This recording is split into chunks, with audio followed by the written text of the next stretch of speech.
March 2025 ಸಿಂಹ ರಾಶಿಯವರಿಗೆ ಹೇಗಿರಲಿದೆ? ಸಿಂಹ ರಾಶಿಯವರಿಗೆ March ತಿಂಗಳ 10 ಪ್ರಮುಖ ವಿಷಯಗಳು. ಮಾರ್ಚ್ ಮಾಸಿಕ ಜಾತಕ 2025ರ ಪ್ರಕಾರ ಈ ತಿಂಗಳು ಸಾಮಾನ್ಯವಾಗಿ ನಿಮಗೆ ಸ್ವಲ್ಪ ಮಟ್ಟಿಗೆ ಹೆಣಗಾಡಬಹುದು ಅಥವಾ ಸ್ವಲ್ಪ ದುರ್ಬಲವಾಗಬಹುದು. ನಿಮ್ಮ ಆರೋಹಣ ಅಥವಾ ರಾಶಿ ಚಕ್ರದ ಅಧಿಪತಿಯಾದ ಸೂರ್ಯ ಕ್ರಮವಾಗಿ ಈ ತಿಂಗಳು 7ನೇ ಮತ್ತು 8ನೇ ಮನೆಯಲ್ಲಿ ಸಾಗಲಿದ್ದಾನೆ. ಈ ಎರಡು ಪರಿಸ್ಥಿತಿಗಳು ಸೂರ್ಯನಿಗೆ ಒಳ್ಳೆಯದಲ್ಲ. ಅದರಲ್ಲೂ ಮಂಗಳ ಗ್ರಹದ ಸಾಗಣೆಯು ಈ ತಿಂಗಳು ನಿಮಗೆ ಉತ್ತಮ ಫಲಿತಾಂಶಗಳನ್ನು ನೀಡುತ್ತದೆ. ಬುಧ ಸಾಗಣೆಯು ಈ ತಿಂಗಳು ನಿಮಗೆ ಸಹಾಯ ಮಾಡಲು ಸಾಧ್ಯವಾಗುವುದಿಲ್ಲ. ಗುರುಗ್ರಹದ ಸಾಗಣೆಯು ಹೆಚ್ಚಿನ ಹೊಂದಾಣಿಕೆಯನ್ನು ನೀಡಲು ಸಾಧ್ಯವಾಗುವುದಿಲ್ಲ. ಶುಕ್ರನ ಸಾಗಣೆಯು ನಿಮಗೆ ಅನುಕೂಲಕರ ಫಲಿತಾಂಶಗಳನ್ನು ನೀಡಲು ಬಯಸುತ್ತದೆ. ಶನಿ, ರಾಹು ಮತ್ತು ಕೇತು ಸಾಗಣೆ ಈ ತಿಂಗಳು ಹೊಂದಾಣಿಕೆ ಪಡೆಯುವ ನಿರೀಕ್ಷೆಯಿಲ್ಲ. ಅಂದರೆ ಈ ತಿಂಗಳು ಅನುಕೂಲಕರ ಫಲಿತಾಂಶಗಳನ್ನು ನೀಡುವ ಜವಾಬ್ದಾರಿ ಕೇವಲ ಮಂಗಳ ಗ್ರಹದಲ್ಲಿರುತ್ತದೆ. ಇದು ನಿಮಗಾಗಿ ಹೆಚ್ಚು ಅನುಕೂಲಕರ ಗ್ರಹವಾಗಿದೆ. ಇದರ ನಂತರ ಶುಕ್ರ ಗ್ರಹವು ನಿಮಗೆ ಹೆಚ್ಚಿನ ಪ್ರಮಾಣದಲ್ಲಿ ನೀಡಲು ಪ್ರಯತ್ನಿಸುತ್ತದೆ. ಈ ರೀತಿಯಲ್ಲಿ ಈ ತಿಂಗಳು ಮಿಶ್ರ ಫಲಿತಾಂಶಗಳನ್ನು ನೀಡಬಹುದು, ಆದರೆ ಆಗಲೂ ಕೆಲವು ತೊಂದರೆಗಳನ್ನು ಕಾಣಬಹುದು. 1. ಸಿಂಹ ರಾಶಿಯವರಿಗೆ ಮಾರ್ಚ್ ತಿಂಗಳಲ್ಲಿ ಅದೃಷ್ಟ ಬಣ್ಣ ಯಾವುದು? ಜ್ಯೋತಿಷ್ಯದ ಪ್ರಕಾರ ಮಾರ್ಚ್ ತಿಂಗಳಲ್ಲಿ ಸಿಂಹ ರಾಶಿಯವರಿಗೆ ಕೆಂಪು, ಕಿತ್ತಳೆ, ಹಳದಿ ಮತ್ತು ಚಿನ್ನದ ಬಣ್ಣಗಳನ್ನು ಸಿಂಹ ರಾಶಿ ಚಕ್ರದ ಜನರಿಗೆ ಶುಭವೆಂದು ಪರಿಗಣಿಸಲಾಗುತ್ತದೆ. ಈ ಬಣ್ಣಗಳು ಸಿಂಹ ಚಿಹ್ನೆಯ ಜನರ ಶಕ್ತಿಯುತ ಮತ್ತು ಆತ್ಮವಿಶ್ವಾಸದ ಸ್ವರೂಪಕ್ಕೆ ಹೊಂದಿಕೆಯಾಗುತ್ತದೆ. 2. ಮಾರ್ಚ್ ತಿಂಗಳಲ್ಲಿ ಸಿಂಹ ರಾಶಿಯವರಿಗೆ ಅದೃಷ್ಟ ಸಂಖ್ಯೆ ಯಾವುದು? ಮಾರ್ಚ್ನಲ್ಲಿ ಸಿಂಹ ರಾಶಿ ಚಕ್ರದ ಜನರಿಗೆ ವಿಶೇಷ ಅದೃಷ್ಟ ಸಂಖ್ಯೆ 1 ಮತ್ತು 7 ಅದೃಷ್ಟ ಸಂಖ್ಯೆಗಳು ಇರುತ್ತದೆ. 3. ಸಿಂಹ ರಾಶಿಯವರಿಗೆ ಮಾರ್ಚ್ 2025ರಲ್ಲಿ ಆರ್ಥಿಕ ಪರಿಸ್ಥಿತಿ ಹೇಗಿರಲಿದೆ? ಮಾರ್ಚ್ ಮಾಸಿಕ ಜಾತಕ 2025ರ ಪ್ರಕಾರ ನಾವು ಆರ್ಥಿಕ ವಿಷಯದ ಬಗ್ಗೆ ಮಾತನಾಡುವಾಗ ಬುಧ ಗ್ರಹದ ಸ್ಥಾನವು ಈ ತಿಂಗಳು ಉತ್ತಮವಾಗಿಲ್ಲ. ಅಂತಹ ಪರಿಸ್ಥಿತಿಯಲ್ಲಿ ಆದಾಯದ ಹಾದಿಯಲ್ಲಿ ನಿರಂತರತೆಯ ಕೊರತೆ ಇರಬಹುದು. ಇದು ವಿಶೇಷವಾಗಿ ವ್ಯಾಪಾರ ವ್ಯವಹಾರಗಳನ್ನು ಮಾಡುವ ಜನರೊಂದಿಗೆ ಇರಬಹುದು. ಅದು ಎಲ್ಲಿಂದಾದರೂ ಬರುವ ಹಣವು ನಿಲ್ಲಬಹುದು. ಸಣ್ಣ ಸಂಸ್ಥೆಗಳಲ್ಲಿ ಕೆಲಸ ಮಾಡುವ ಇಂತಹ ಉದ್ಯೋಗಿಗಳಿಗೆ ಸಂಬಳ ಪಡೆಯಲು ಸ್ವಲ್ಪ ವಿಳಂಬವಾಗಬಹುದು. ಹೇಗಾದರೂ ಲಾಭದಲ್ಲಿ ಸಾಗುತ್ತಿರುವ ಮಂಗಳ ನಿಮಗೆ ಅನುಕೂಲಕರ ಫಲಿತಾಂಶಗಳನ್ನು ನೀಡಲು ನಿಮ್ಮನ್ನು ಸೂಚಿಸುತ್ತದೆ.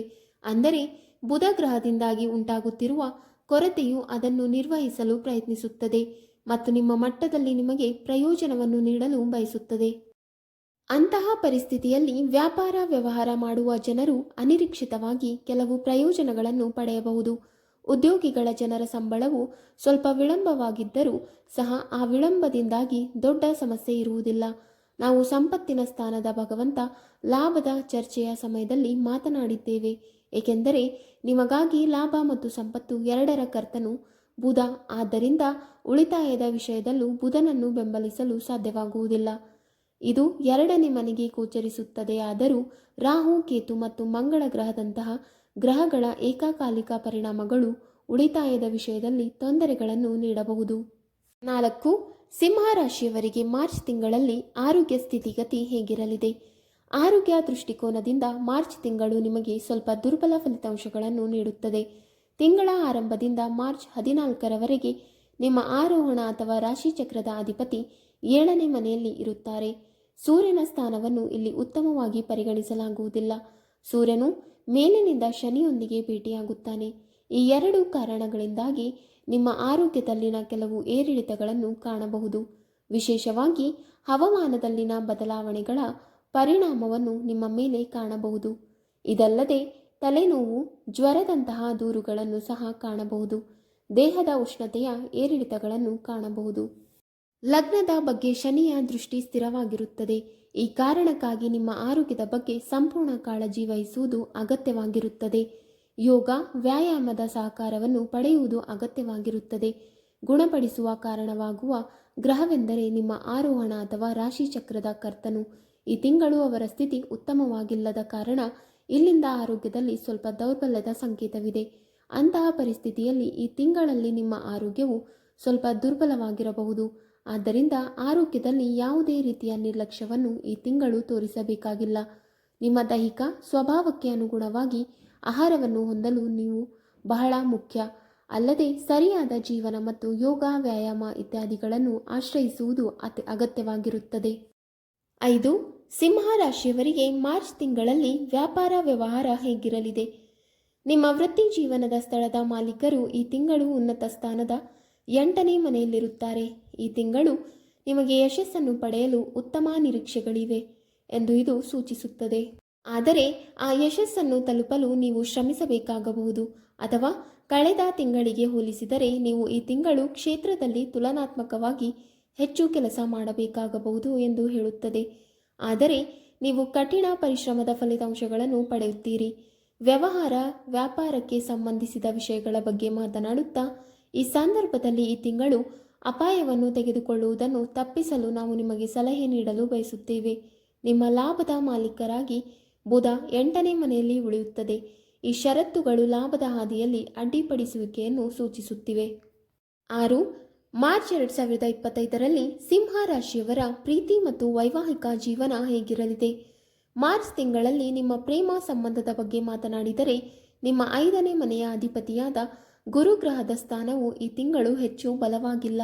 ಈ ಕಾರಣಕ್ಕಾಗಿ ಕೆಲಸದ ಕಾರ್ಯನಿರತ ಅಥವಾ ಇತರ ಕಾರಣಗಳನ್ನು ಪಡೆಯುವ ಅವಕಾಶಗಳನ್ನು ಕಡಿಮೆ ಕಾಣಬಹುದು. ಆದ್ದರಿಂದ ನಿಮ್ಮ ಪ್ರೀತಿಯ ಸಂಗಾತಿ ಸ್ವಲ್ಪ ಕೋಪ ಅಥವಾ ಕೋಪದಿಂದ ಉಳಿಯಬಹುದು.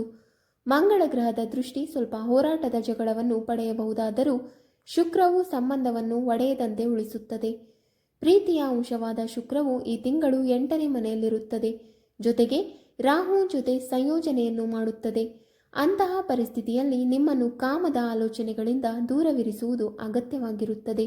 ಅಲ್ಲದೆ ನಿಮ್ಮ ಸಾಮಾಜಿಕ ಖ್ಯಾತಿಗೆ ಕಳಂಕಿತವಾದ ಏನನ್ನೂ ಮಾಡಬೇಕಾಗಿಲ್ಲ. ಅದೇ ಸಮಯದಲ್ಲಿ ನಾವು ವೈವಾಹಿಕ ಜೀವನದ ಬಗ್ಗೆ ಮಾತನಾಡಿದರೆ, ಈಗ ತಾನೇ ಮದುವೆ ಆದವರು ಈ ಸಂದರ್ಭದಲ್ಲಿ ತುಂಬ ಎಚ್ಚರಿಕೆಯಿಂದ ಜೀವನಾಧಾರ ಮಾಡುವುದು ಅಗತ್ಯವಾಗಿರುತ್ತದೆ. ವಿಶೇಷವಾಗಿ ತಿಂಗಳ ಮೊದಲ ಭಾಗದಲ್ಲಿ ಶನಿ ಮತ್ತು ಸೂರ್ಯ ನಿಮ್ಮ 7ನೇ ಮನೆಯಲ್ಲಿರುವಾಗ ಅಂತಹ ಪರಿಸ್ಥಿತಿಯಲ್ಲಿ ಸಂಗಾತಿಯ ಶಬ್ದ ಅಥವಾ ಆರೋಗ್ಯವು ದುರ್ಬಲವಾಗಿರಬಹುದು ಎಂದು ನೋಡಬಹುದು. 2 ಸಂದರ್ಭಗಳಲ್ಲಿ ನೀವು ಎಚ್ಚರಿಕೆಯಿಂದ ಇರಬೇಕು. ತಿಂಗಳ 2ನೇ ಭಾಗದಲ್ಲಿ ಸೂರ್ಯನ ಸ್ಥಾನವು ತುಂಬ ಉತ್ತಮವಾಗಿಲ್ಲದಿದ್ದರೂ ಅದರ ಪರಿಣಾಮವನ್ನು 7ನೇ ಮನೆಯಿಂದ ತೆಗೆದುಹಾಕಲಾಗುತ್ತದೆ. ಇದರ ಪರಿಣಾಮವಾಗಿ ನೀವು ಪರಿಹಾರದ ನಿಟ್ಟುಸಿರನ್ನು ಬಿಡಲು ಸಾಧ್ಯವಾಗುತ್ತದೆ. ಅಂದರೆ ಹಳೆಯ ವಿವಾದಗಳು ಮತ್ತು ತೊಂದರೆಗಳನ್ನು ನಿವಾರಿಸಲಾಗುತ್ತದೆ. 7. ಮಾರ್ಚ್ ತಿಂಗಳಲ್ಲಿ ಸಿಂಹ ರಾಶಿಯವರ ಕೌಟುಂಬಿಕ ಜೀವನ ಹೇಗಿರಲಿದೆ? ಮಾರ್ಚ್ ಮಾಸಿಕ ಜಾತಕ 2025ರ ಪ್ರಕಾರ ಈ ತಿಂಗಳು ಕುಟುಂಬ ವಿಷಯಗಳಲ್ಲಿ ಸಾಮಾನ್ಯವಾಗಿ ಮಿಶ್ರ ಫಲಿತಾಂಶಗಳನ್ನು ಪಡೆಯಬಹುದು. ನಿಮ್ಮ 2ನೇ ಮನೆಯ ಪ್ರಭು ಬುಧ ಗ್ರಹವು ನಿಜ ಸ್ಥಾನದಲ್ಲಿ ಉಳಿಯುತ್ತದೆ. ಇದು ದುರ್ಬಲ ಬಿಂದುವಾಗಿದೆ. ಆದರೆ ಬುಧವು ಅದರ ಮನೆಯನ್ನು ನೋಡುತ್ತದೆ, ಅಂದರೆ 2ನೇ ಮನೆ. ಇದು ಅನುಕೂಲಕರ ಅಂಶವಾಗಿದೆ. ಅಂದರೆ ಕುಟುಂಬದ ವಿಷಯಗಳಲ್ಲಿ ಕೆಲವು ಪಂದ್ಯಗಳು ಜಗಳವಾಡಬಹುದು. ಆದರೆ ಬುಧ ಮತ್ತು ಗುರುಗಳ ಅನುಕೂಲಕರ ದೃಷ್ಟಿಕೋನಗಳು ಶೀಘ್ರದಲ್ಲೇ ಆ ಹೋರಾಟಗಳನ್ನು ಕೊನೆಗೊಳಿಸಲು ಪ್ರಯತ್ನಿಸುತ್ತವೆ. ಅಂತಹ ಪರಿಸ್ಥಿತಿಯಲ್ಲಿ ವ್ಯರ್ಥವಾಗಿ ಏನನ್ನಾದರೂ ಮಾಡಲಾಗುತ್ತಿದೆ ಎಂದು ತೋರುತ್ತಿದ್ದರೆ ಆ ಸಂಭಾಷಣೆಯಿಂದ ನಿಮ್ಮನ್ನು ತೆಗೆದುಹಾಕುವುದು ತಿಳುವಳಿಕೆಯ ಪ್ರಜ್ಞೆಯಾಗಿದೆ. 8. ಸಿಂಹ ರಾಶಿಯವರಿಗೆ ಮಾರ್ಚ್ ತಿಂಗಳಲ್ಲಿ ಕೆಲವು ಸಲಹೆಗಳು. ಈ ತಿಂಗಳು ನೀವು ಕಡಿಮೆ ಉಪ್ಪು ತಿನ್ನಿರಿ ಮತ್ತು ಭಾನುವಾರ ಉಪ್ಪನ್ನು ತಿನ್ನಬೇಡಿ. ಕೋಪ ಮತ್ತು ವಿವಾದದಿಂದ ನಿಮ್ಮನ್ನು ರಕ್ಷಿಸಿಕೊಳ್ಳಿ. ಸೂರ್ಯ ದೇವರಿಗೆ ನಿಯಮಿತವಾಗಿ ನೀರನ್ನು ಅರ್ಪಿಸಿ. ಚಿಕ್ಕ ಕನ್ಯೆಯರನ್ನು ಪೂಜಿಸಿ ಮತ್ತು ಅವರ ಆಶೀರ್ವಾದವನ್ನು ಪಡೆಯಿರಿ. ವೀಕ್ಷಕರೇ, ನಿಮಗೆ ಈ ಮಾಹಿತಿ ಇಷ್ಟವಾದಲ್ಲಿ ವಿಡಿಯೋಗೆ ಲೈಕ್ ಮಾಡಿ, ಶೇರ್ ಮಾಡಿ ಹಾಗೂ ಕಮೆಂಟ್ ಮಾಡಿ. ಇಂತಹ ಮುಂದಿನ ವಿಡಿಯೋಸ್ಗಳಿಗಾಗಿ ನಮ್ಮ ಚಾನಲನ್ನು ಸಬ್ಸ್ಕ್ರೈಬ್ ಮಾಡಿ. ಧನ್ಯವಾದಗಳು.